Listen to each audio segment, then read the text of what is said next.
All right, Algebra 2, we are in Chapter 3, Section 1 right now. And let's start with a little bit of a warm-up. Evaluate without using a calculator. Well, the square root of 121 I actually have memorized, but if you don't worry. We can start with a number that we do remember, which is like 9 squared is 81, so we can go up. 10 squared is 100. And then 11 squared is one that we really should have memorized, is 121. So if we take the square root of 121, we're going to get a positive or a negative 11. That means that negative 11, that should be parentheses, squared is 121, and 11 squared is 121. Now with number 2, I have a negative exponent, so to make that exponent positive, I drop it to the denominator, and then I can square the 5 and get 25.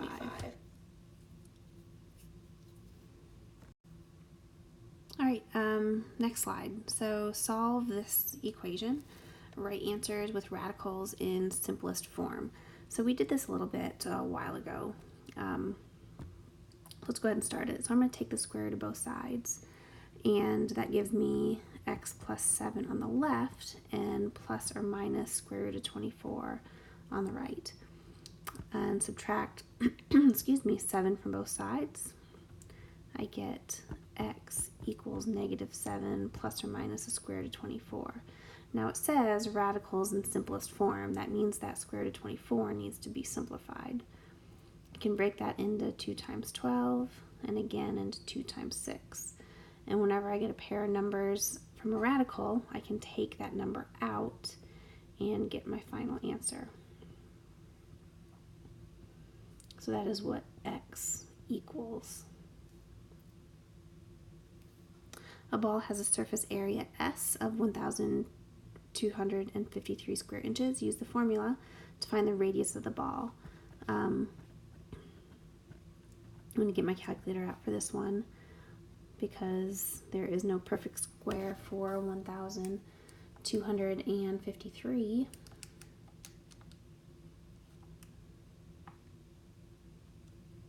And I get 1 over 3.54 times 35.4. So I get R is approximately 9.999, which I would never do. I'd say it is approximately 10 inches. All right, let's get into the meat of our lesson today. You can extend the concept of a square root to other types of roots. For example, 2 is a cube root of 8 because 2 to the third power is 8, or 2 times 2 times 2 is 8. In general, for an integer n greater than 1, if b to the n equals a, let's see if I can highlight that, b to the n equals a, then b is the nth root of a. And nth root of a is written like this. This is what we're working with today, where n is the index of the radical. Okay, you can also write an nth root as the nth root of a as a power of a. If you assume the power of power property applies to rational exponents, then the following is true. A to the 1/2 raised to the second power. If you remember, you multiply those. 1/2 times 2 is 1, so you get a. Okay, 1/3 times 3, so 1/3 to the third power, 1/4 to the fourth power, etc. Because a to the 1/2 is a number whose square is a, you can write square root of a, we're doing this, a to the 1/2 squared is a. So I can write the square root of a as a to the 1/2. All that's saying is square root of a squared is also a. What we're doing here is this part. I want you to understand that when I write a radical, which is really a square root of any number, it is really that number raised to that fraction. Okay? This right here is your takeaway for this slide. Okay, the nth root of a is the same as a raised to the 1 over n. So real nth roots of a. Real means there's no imaginary numbers. There's no square root of negative 1. So let n be an integer, n is greater than 1, and let a be a real number. So when a is less than 0, there are no real nth roots. Okay? When a is equal to 0, there is one real nth root. That means nth root of 0 is 0. When a is greater than 0, there are two real nth roots. That means we have a plus and a minus. This is when n is even. This is like square root of an a, fourth root of an a, sixth root of an a. All of these rules apply. Over here, if you have an odd integer, which is like third root of a, fifth root of a, seventh root of a, etc. When a is less than 0, there's one real nth root. When a is equal to 0, there's one real nth root. When a is greater than 0, there's one real nth root. All that means is if I take the third root of negative 1, my answer is negative 1. If I take the third root of negative 8, the answer is negative 2, because negative 2 times negative 2 times negative 2 is negative 8. Or if I raise this to the third power, I get negative 8. All right, let's try a few. Find the indicated real nth roots of a. So really I have third root of negative 216. I know that my answer is going to be negative. I'm not sure what number it is though, so I'm grabbing my calculator. I know that 2 times 2 times 2 is 8. I think 4 times 4 times 4 is 64. 5 is good. Let's see what 6 is. 6 times 6 times 6. Ooh, 216. So there's my answer, because I know that negative 6 times negative 6 times negative 6 is negative 216. This is an odd n, and I've got a is less than 1, so I get one answer. Fourth root of 81, pretty sure that's 3. You can always check it. Yep. Now, if I have an even n and a positive a, my answers can be positive or negative 3. Because negative 3 raised to the 4th power is 81, and positive 3 raised to the 4th power is 81.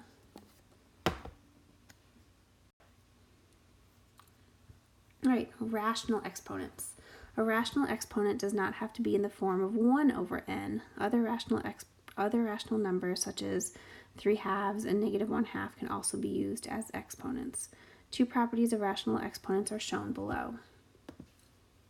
Let a raised to the 1 over n be the nth root of a. Let m be a positive integer. So here we have a raised to the m over n. That means I'm going to take that numerator out of the parentheses and say a to the 1 over n, because this is what we've just learned about. That means that I have the nth root of a raised to the m power. If it's negative, I drop it to the denominator and do all the same things, knowing that a cannot be equal to 0, because I can't divide by 0. So evaluate 16 to the 3/2. Remember, this is what we just did. I'm going to do to the 1/2 raised to the 3rd power. That means that I have the square root of 16 cubed. The square root of 16 is 4, both positive and negative 4, raised to the 3rd power. So it can be 4 times 4 times 4 is 64. So either negative 64 or positive 64. For b, I have negative 3/5. So do it a few different ways. I'm going to make that exponent positive. So 32 to the 3/5. That means that I have fifth root of 32 cubed. Now I'm not sure what the fifth root of 32 is, so I'm going to try 2 raised to the 5th power. Yep, it's 32. So 1 over 2 to the 3rd power is 1 over 8.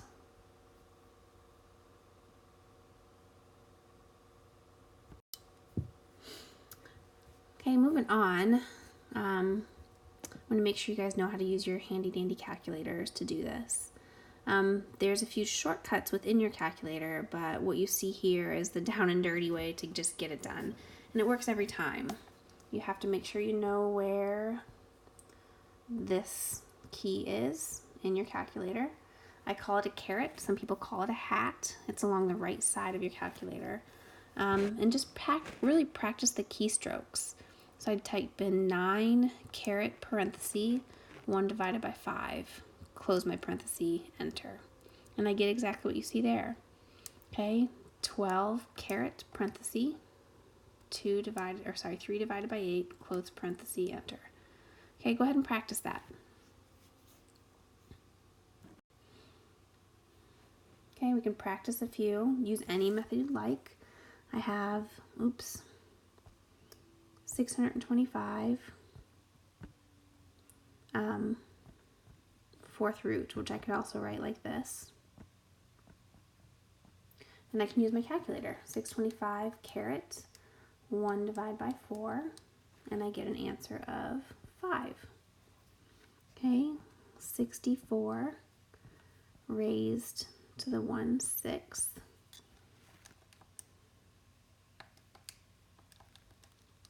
I get an answer of 2. But let's think about the rules that we heard when a is positive and our root is even. We really need to account for this being plus or minus 5 and this being plus or minus 2. We're going to lose some of our answers if we don't do that. Okay, moving on. I've got n equals 3. A is negative 64. I can have a negative underneath the radical if my n is odd. Okay, so here I have 4 times 4 times 4 is 64. But to keep it negative, I need a negative 4. 243, fifth root. Okay, I know that's actually 3, but you can test that.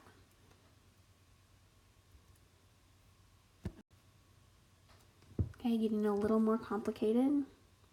I have the square root of 4 raised to the 5th power. That is 2 to the 5th power, which is in fact 32.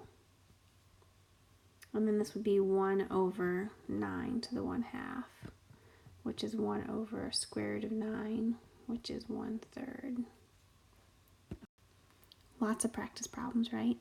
Okay, try your calculator. 81 caret 3 divided by 4. I get 27. 1 raised to the 7/8. 7/8, that's always going to be 1.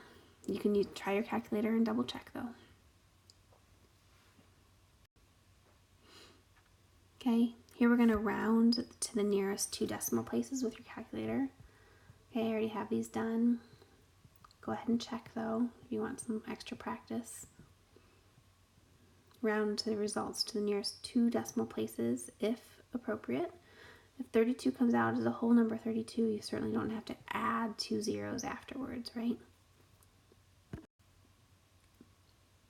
All right, next example, so something new. We're solving equations. You really don't want to take the 5th root of something so complicated. I know if I'm solving this equation, I need to get x by itself. I need to get it like x to the 5th. And to cancel out a 5th power, I would actually take a 5th root. Just like when we cancel out a squared power, we take a square root. that all works the same. So if I want to take the fifth root of a number, I certainly don't want to do it with a coefficient in front of the variable. I want to get rid of that coefficient first. So let's go ahead and divide both sides by 4.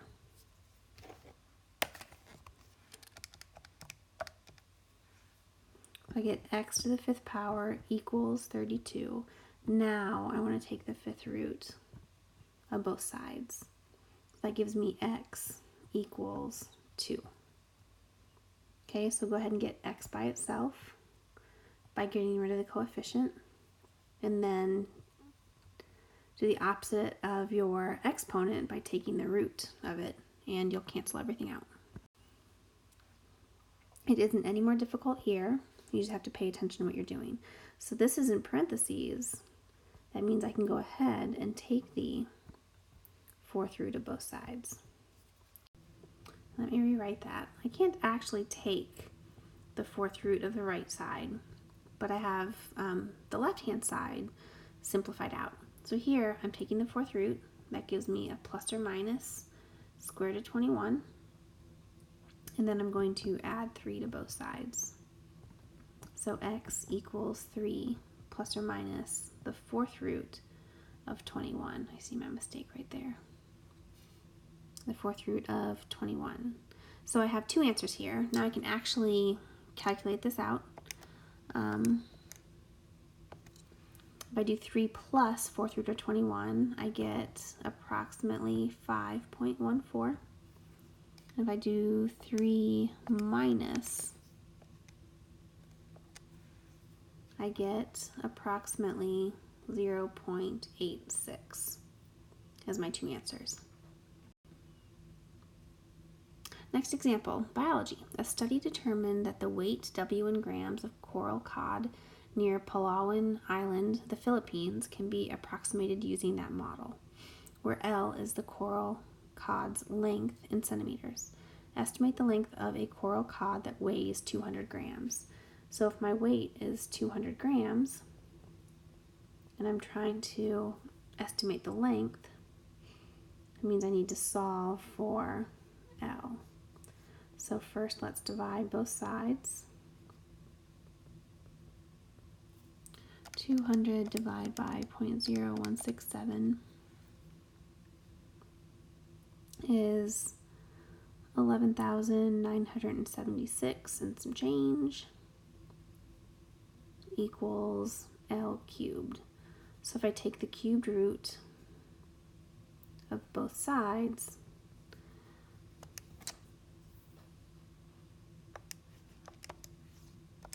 so I'm doing raised to the 1/3 power, and I get L is approximately, I'm rounding, so I'm using those approximate equal signs, 22.88 centimeters is my approximate length.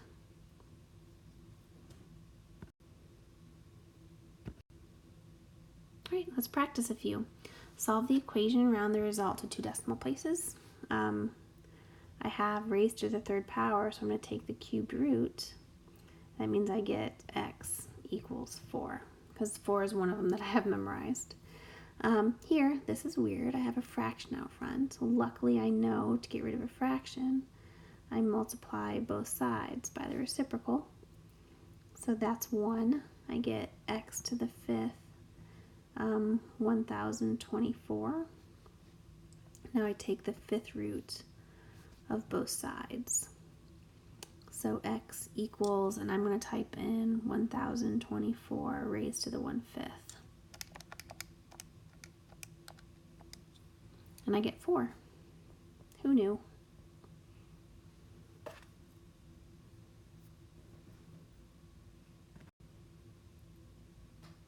Solve the equation round. I need to isolate the variable first. So to do that, I divide both sides by 3. X squared equals, that was a bad squared, sorry. 108 divided by 3. I get 36. Square to both sides. X equals plus and minus 6. Plus or minus, I'm sorry. Okay, get rid of that 1/4. So x to the third power equals 8.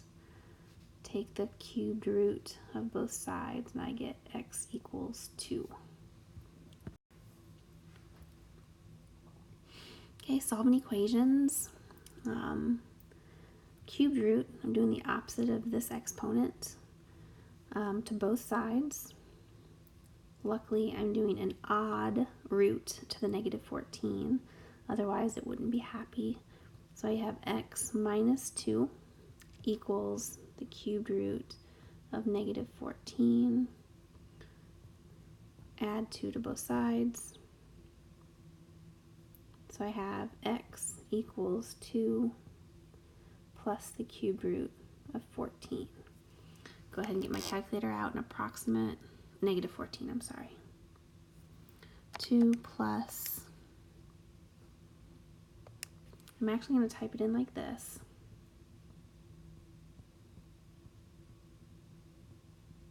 Okay, so 2 plus -14 raised to the 1/3 power.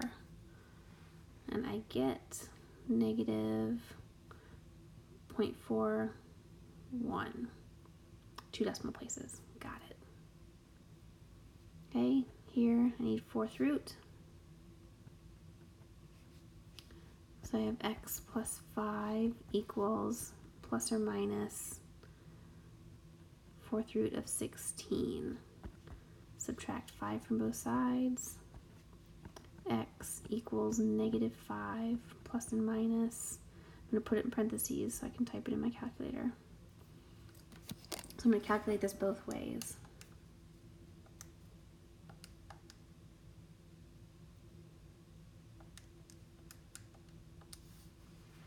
I get x equals -3 or x equals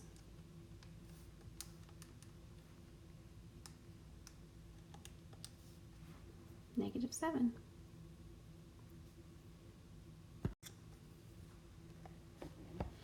What if the information from example 5 to estimate the length has the given weight?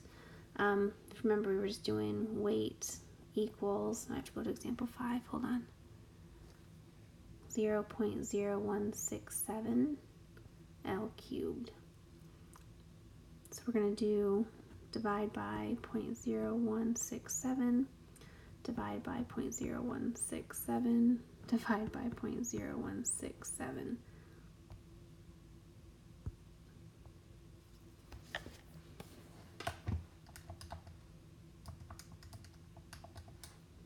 So I get 16,467.07.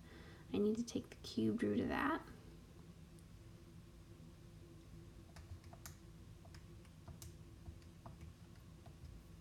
And I get approximately 25.44 centimeters, I believe.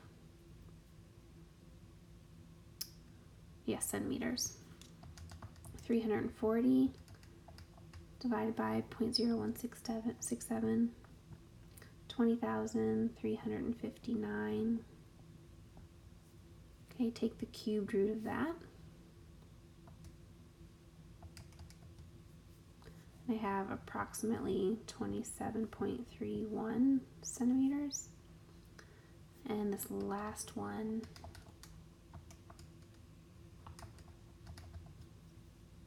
I get 26,946 cubed root of this. Approximately 29.98 centimeters.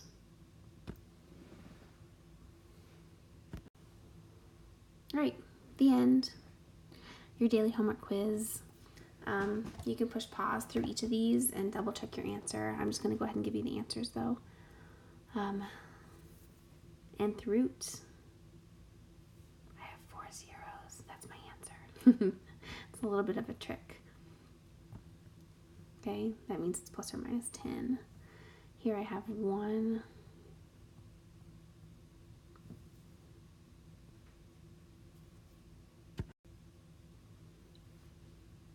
Here I have -2. Here I get 2 answers.